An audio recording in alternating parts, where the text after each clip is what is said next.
Hello, this is the third video in the series that I am doing, a 5-minute video that I'll be doing on a regular basis because it's therapy for me, folks. Because of what we have been through, it's useful to tell other people of color like me here in Silicon Valley that look, when bullying happens to you, do not be afraid. Speak up. Stand up and speak up. Don't wait for 4.5 years of this thing to drag on. Let your mayor know. Let your city council member know. Let your police officers in your district know that you are being bullied and a target of hate. Okay, very important. That's the reason I'm doing this. I do not know when my family and I will get absolute justice and the kind of harm that's being done to us will stop.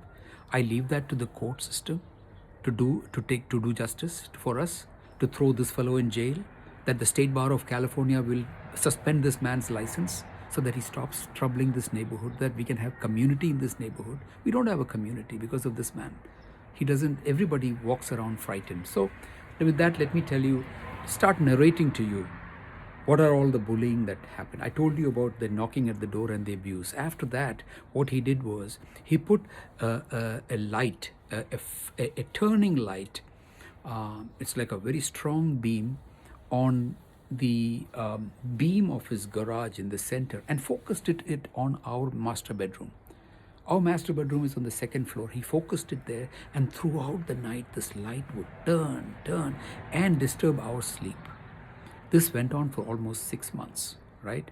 6 months he did this. Then when we got the restraining order, and it was clearly mentioned he can't do this, he stopped doing that. Once one thing stops, the next thing starts. What was the next thing he did? He would stand outside on the common easement. This is a common easement. Let me show you what I mean by a common easement. This out here is a common easement that runs between 5 homes. He would stand on that common easement and he would start filthy abuses against me, my wife, and at those days our daughter was a preteen. She's hearing all these filthy abuses.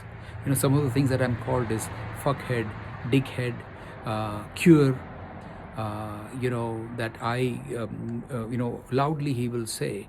I go around singing I sing like, I have posted my singing videos in the past. I've done about 4,900 plus songs on Smule, largely because it is part of my own therapy to heal from all this daily facing these situations, right? Openly calling all kinds of filthy abuses. That was going on. And then that also stopped with the second round of restraining orders that came, okay? And then what he would do, he took an effigy, made a metal plate effigy of goddess Kali. Goddess Kali is a Hindu goddess who is worshipped in eastern India, Bengal, Assam, Bihar, Orissa, these states in India. They worship goddess Kali. And he put that Kali effigy with the red tongue sticking out on the center of the easement. Then he wrote our names on it in a lawsuit which had not been filed. Okay, and he left it there in a plastic jacket for everybody to come and read. Okay, basically tarnishing us, and there were huge stones that were put in a wheelbarrow, and this is what he would do. Okay, and he was enjoying this. Every time he step out of our house, he will stand and mock at us, laugh at us, call my wife all kinds of names. This is what he did. And on another occasion, when my daughter was standing outside and taking pictures for a school project, this was on February the 21st or February the 23rd of 2021, COVID time, around 4:30 in the evening. It's like kind of around now.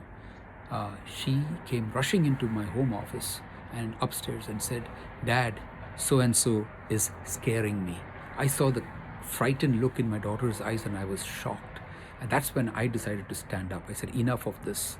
Our garbage bins we could not service our garbage or recycle bins.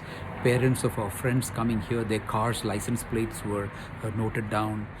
They were being chased away. Contractors who come to our house for any work, they would be chased away. I will read out testimonies of people later in one of the future videos. But these kind of things were happening on a regular basis. Just harassment.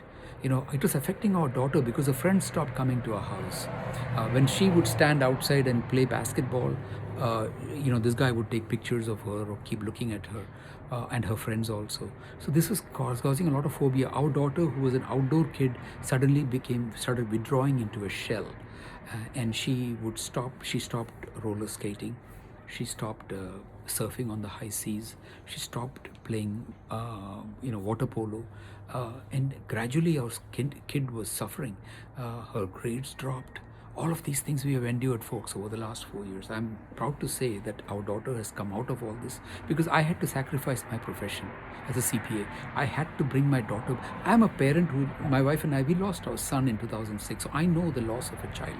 So here we are, raising a child and watching her going into a shell, into a complex because of this. So it's almost like, the rest of her life, she's going to be like this. We were anxious. We were worried. We had to be worried.